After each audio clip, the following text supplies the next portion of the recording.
Bendiciones, hermanos, para mí es un honor poder estar hoy compartiendo la palabra y esperamos de verdad en Dios que hoy pueda hablar a tu vida. De verdad oramos para que el Padre hoy revele a ti cada uno de los elementos que hoy tiene para ti, para tu familia y para todos los que te rodean. Así que es una tremenda bendición estar compartiendo el tema los crucificados. Hoy este tema ha sido de mucho impacto y hay una cita bíblica que en realidad me gusta bastante y la quiero compartir con todos ustedes. Y esa cita la encontramos en Gálatas 2:20. ¿Por qué menciono que es una cita que para mí es muy importante?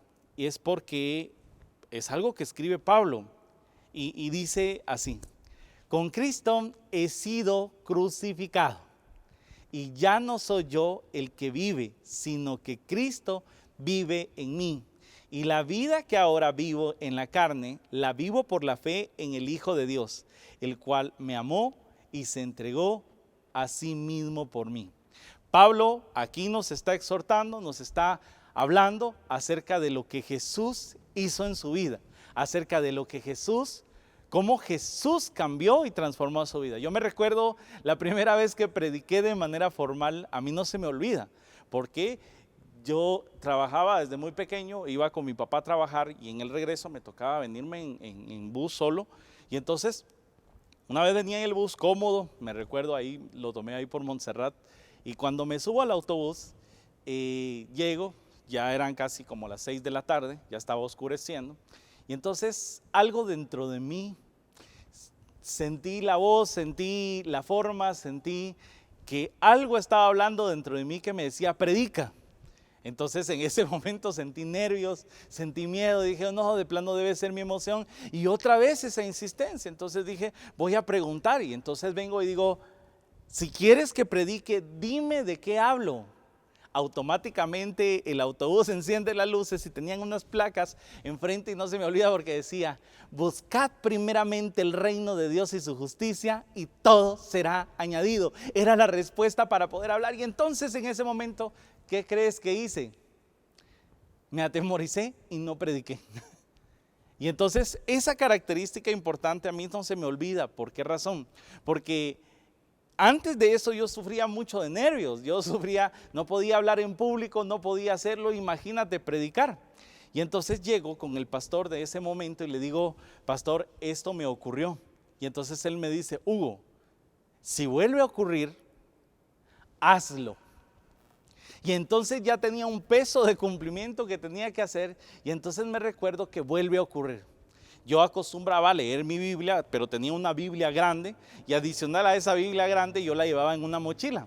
Y entonces vengo, subo al autobús, estaba tan nervioso y entonces me acerco con el chofer, le pago al subirme y le digo, ¿me da permiso de poder predicar? Era un joven de 16 años.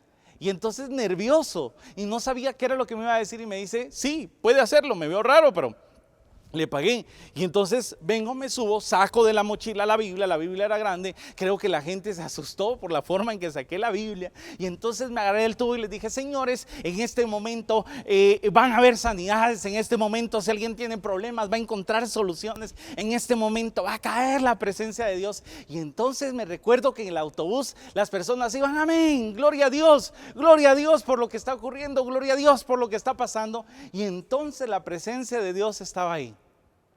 A partir de ese día comencé a predicar y a mostrar a Cristo y a mostrarlo en cada prédica y a mostrarlo en cada oportunidad que tenía. Y cuando hablamos de esto, por eso me gusta el pasaje porque dice en esto, el cual me amó y entregó su vida a sí mismo por mí. Y entonces, ¿qué pasa? Entonces llegamos y encuentro otro pasaje que a mí me gustó bastante y nos vamos a Marcos 8:31. Marcos 8:31. En la Biblia de las Américas nos dice, y comenzó a enseñarles que el Hijo del Hombre debía padecer muchas cosas y ser rechazado por los ancianos, los principales sacerdotes y los escribas y ser muerto y después de 3 días resucitar. Para poder hablar de la cruz hay 3 escenarios diferentes. El primer escenario es uno como espectador, el otro escenario es crucificado junto con él. Y el tercer escenario, el que está viviendo la cruz. A veces nosotros somos espectadores de la cruz pero no hemos sido crucificados junto con Él. No sabemos esa experiencia o no nos animamos a mostrar esa cruz.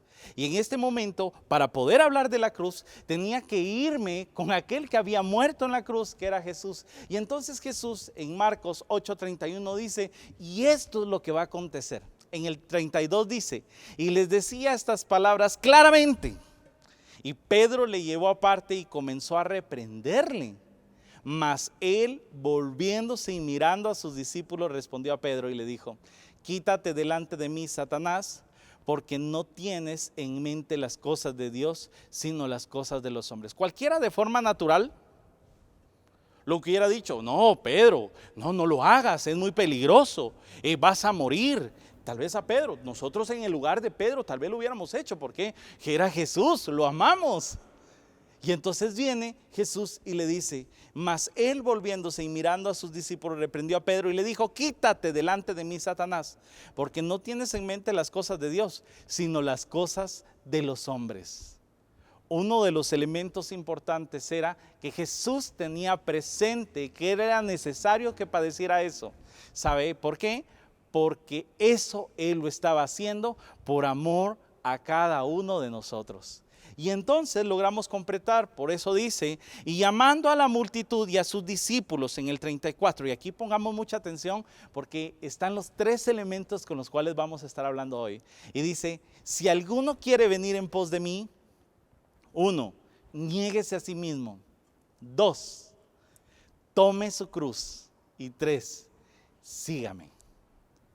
Esa es la instrucción que él da. Por eso dice, si alguno quiere venir en pos de mí, niéguese a sí mismo, tome su cruz y sígame. ¿Quieres venir en pos de él? 3 elementos claves. ¿Cuál es? Primero, niéguese a sí mismo, tome su cruz y sígalo. Y entonces, ¿qué es negarse a sí mismo como primer elemento? ¿Qué significa negarnos a nosotros mismos? Estuve revisando dentro de la Biblia, estuve revisando dentro de mi vida personal. No me declaro el hombre más perfecto ni el hombre más santo. Y por eso tuve que ir a buscar dentro de mí qué es negarme a mí mismo. Tuve que ir a buscar qué es negarme. Y esa es una parte fuerte. ¿Por qué razón? Porque a veces significa negarte a unas vacaciones por servir a Cristo, por seguir a Cristo. A veces significa negarte a ver un partido de fútbol por seguir a Cristo, por escuchar de Cristo, por vivir con Cristo. A veces significa cambiar las redes sociales. Se dice que a veces las personas pasan de 6 a 8 horas en las redes sociales durante todo el día. WhatsApp, Facebook, Instagram, en las diferentes redes sociales y pasan gran cantidad del día. Ahora pregunto, ¿cuánto tiempo pasas orando? ¿Cuánto tiempo pasas leyendo la Biblia? ¿Cuánto tiempo pasas a eso? Es parte de negarte. Pero ¿y si no me entero de lo que pasa a mi alrededor? Te estás enterando de Cristo y ahí te estás enterando de palabras de vida eterna. Estás inyectando vida hacia ti. Y entonces, la parte de negarme es también a una relación. Tal vez hay muchos jóvenes que hoy están en una relación que los está apartando del camino y es parte de negarse, pero si yo la amo, hay que entender que es parte del proceso de negarse. Amar a Cristo, ¿sí? Como Él te amó a ti. Él te amó primero y es parte de la negación. Negarnos aquí, a veces también negarnos a nuestros propios placeres. A veces venimos a la iglesia exigiendo una comodidad en nuestras sillas. Es que si las sillas no son cómodas, ¿cómo voy a estar ahí 2 horas, 3 horas?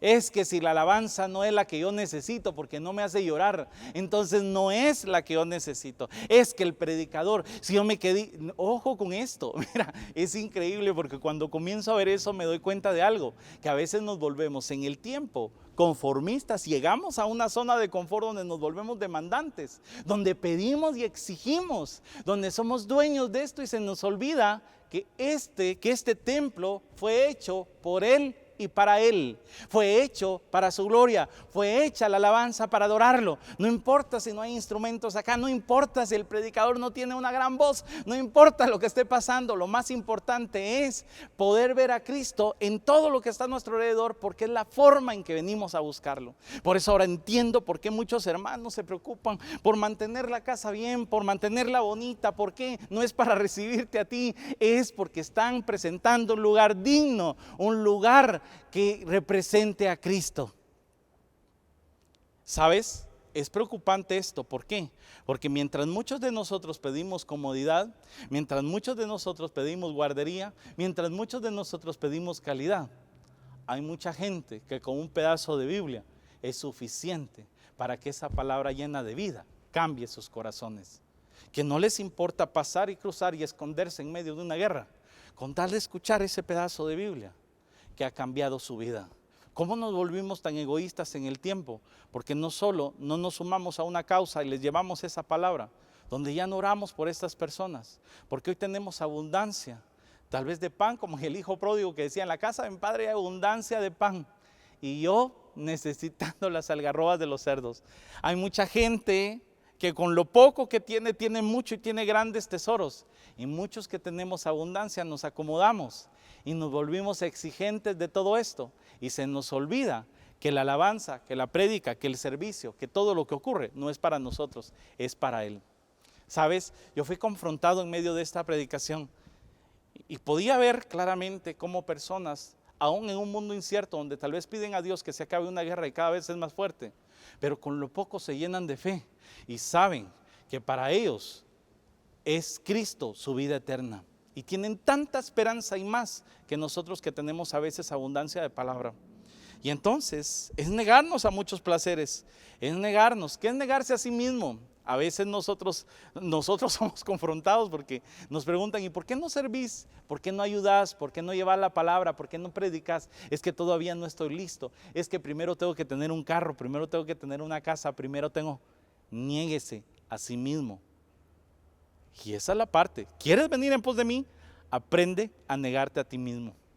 Y entonces comprendemos que el negarse a sí mismo es saber que hay muchos propósitos sobre nosotros, que tu vida tiene propósitos, que sobre ti hay promesas, que sobre ti hay palabras, que no es que no se cumplan, es que a veces nos cuesta negarnos a nuestros propios placeres o a lo que nosotros queremos, en vez de seguirlo a Él.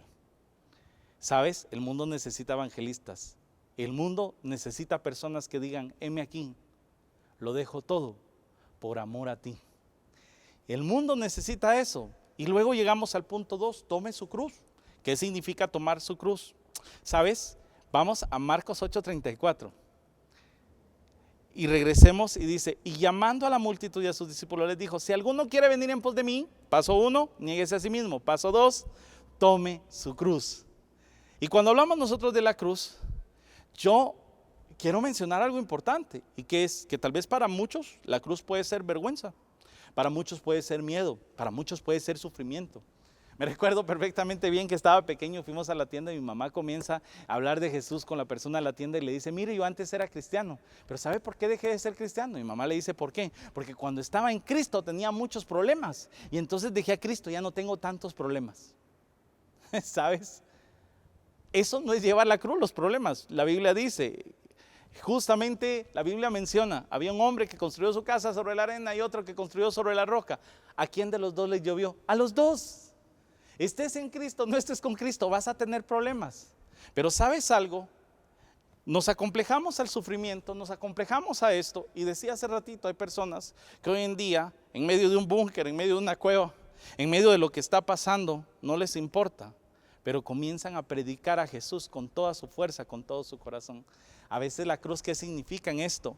Primero, es normal sentir dolor, es normal sentir aflicción, es normal sentir dolencias, es normal todo, pero ¿sabes algo? La Biblia dice: en este mundo tendréis aflicción, pero que no se te olvide algo: yo vencí al mundo. Pero en medio de todo ello, ¿qué tendría que significar la cruz para nosotros? Podría significar valor, entender que alguien murió por nosotros. ¿Qué tendría que significar? La victoria, dice la Biblia, y triunfando sobre ellos en la cruz del Calvario. Dice, los exhibió públicamente, triunfando sobre ellos en la cruz del Calvario. ¿Qué significa la cruz? Por cuanto todos pecaron, dice Romanos 3:23, fueron todos destituidos de la gloria de Dios. Mas Dios muestra su amor para con nosotros en que aún siendo pecadores, Cristo murió por nosotros.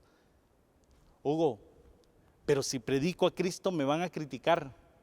Si predico a Cristo van a hablar de mí. Si predico a Cristo me van a decir aleluya. Pablo decía, ya no vivo yo, es Cristo el que vive en mí. Pero entonces llegamos a algo y a conocer qué significa la cruz, cuál es el significado de la cruz. Para eso me gustaría que vayamos a Isaías 53:4. La Biblia dice, ciertamente Él llevó nuestras enfermedades y cargó con nuestros dolores, con todo. Nosotros le tuvimos por azotado y por herido de Dios y afligido. Mas Él fue herido por nuestras transgresiones, molido por nuestras iniquidades. El castigo de nuestra paz cayó sobre Él y por sus heridas hemos sido sanados. Todos nosotros nos descarriamos como ovejas, nos apartamos cada cual por su camino, pero el Señor hizo que cayera sobre Él la iniquidad de todos nosotros. Fue oprimido y afligido, pero no abrió su boca. Como cordero que es llevado al matadero y como oveja ante sus trasquiladores, permanece muda y no abrió su boca. ¿Sabes por qué?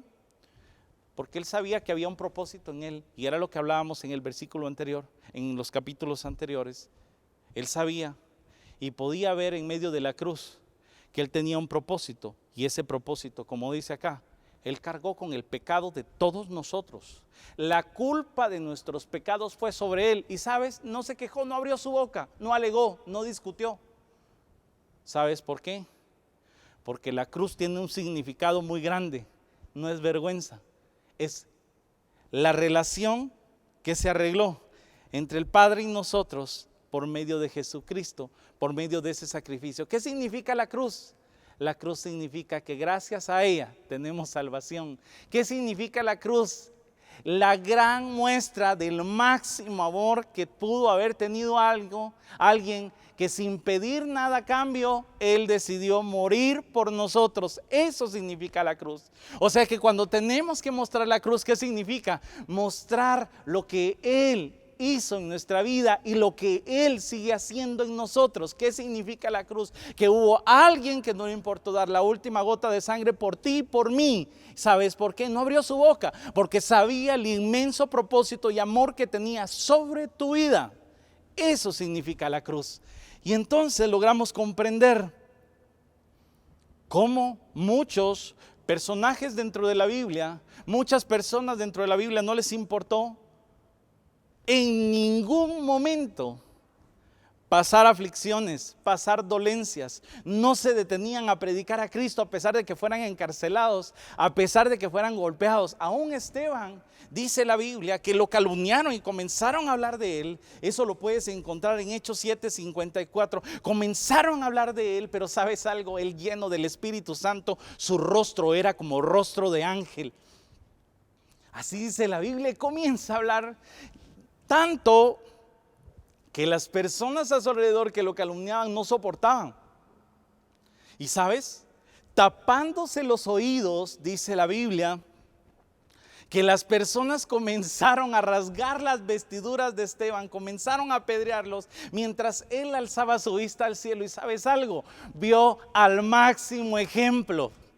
Vio a aquel que había muerto en la cruz por él, y dice, y ve los cielos, se abre el cielo y ve al Hijo de Dios sentado a su diestra, aquel máximo ejemplo. Y ¿sabes algo? Pasó increíble. Rasgan sus vestiduras y los llevan a los pies de alguien llamado Saulo. ¿Sabes? Me gusta porque dice, a pesar de eso, Esteban en el capítulo 7 de Hechos, versículo 60, dice, cayendo de rodillas, clamó en alta voz y dijo, Señor, no les tomes en cuenta este pecado. Y habiendo dicho esto, durmió. ¿Sabes? La cruz significa servicio. La cruz significa amor. ¿Por qué servimos? ¿Por qué adoramos? ¿Por qué venimos a la iglesia? ¿Por qué hacemos lo que hacemos? ¿Por amor a Él? Sí, porque una vez Él nos demostró con el máximo ejemplo que nos amaban. Él no lo dio un poco, Él lo dio todo por amor a cada uno de nosotros. ¿Quieres seguirlo? ¿Quieres atreverte a seguir? Porque es el tercer punto. ¿Qué significa seguirlo? Seguirlo significa, primero, negarte a ti mismo. Segundo, significa tomar tu cruz. Y tercero, ya puedes seguirlo. ¿Y qué significa seguirlo? Ya no ser un espectador, ahora estar junto con Él. Y así como dice Pablo, juntamente fue crucificado con Él. ¿Y sabes algo? Aquel que llevaron las prendas, ¿qué fue lo que pudo ver? No vio a un Esteban sacrificándose, vio que alguien había hecho algo por él y lo impactó tanto que pudo ver a Cristo a través de Esteban y pudo ver lo que pasaba en él. ¿Y sabes algo importante? Hoy todos nosotros podemos mostrar a Cristo lo que ha hecho por nosotros y lo que sigue haciendo en nuestras vidas. Amén. Hoy podemos celebrar que hubo alguien que murió por nosotros. ¿Y sabes algo? Pablo dice, he sido crucificado con Él y ya no vivo yo, mas Cristo vive en mí. En Filipenses 3 dice, hoy por lo que antes para mí era ganancia, lo dejó. Y dice, ahora lo tomo por basura, por amor de aquel que me amó. Entendemos algo, y que seguirlo es dejarlo todo y comenzar a seguirlo a Él. Y entonces, ¿qué significa esto? Seguirlo es comprender que Él se sacrificó, que Él murió para que fuéramos salvos. Y seguirlo significa invitar a más personas a que quieran seguirlo. Yo no sé a quién le estoy hablando hoy. Yo sé que Él está hablando a tu vida. Yo sé que en medio de esta prédica has podido ver la cruz. Yo sé que sabes en tu corazón que esta palabra es viva y que tiene un propósito para ti. Si quieres hacer esta oración conmigo en señal de aceptar o reconciliar a Cristo en tu corazón, yo te invito a que la repitas conmigo. Repite conmigo: Señor Jesús, yo creo en ti. Te pido perdón por mis pecados. Te pido perdón por ignorar lo que tú hiciste en una cruz. Hoy reconozco que te necesito. Te pido que entres en mi corazón. Te pido que salves mi vida. Y te prometo que ahora en adelante conoceré y recordaré siempre lo que tú has hecho en mí, y desde hoy seré llamado tu hijo. En el nombre de Jesús, amén. Si has hecho esta oración, es momento de seguirle. Todos nosotros, alguien pregunta, ¿y por qué dejaste esto y lo otro? Por amor a Él, nos apasionamos y lo amamos tanto, que hoy comprendemos que esta decisión ha sido tan importante, y hoy comprendemos que hubo alguien que nos ha amado siempre, y es lo que queremos hoy predicar, y no nos cansaremos hasta que todo mundo confiese que Jesús es el Señor. Amén.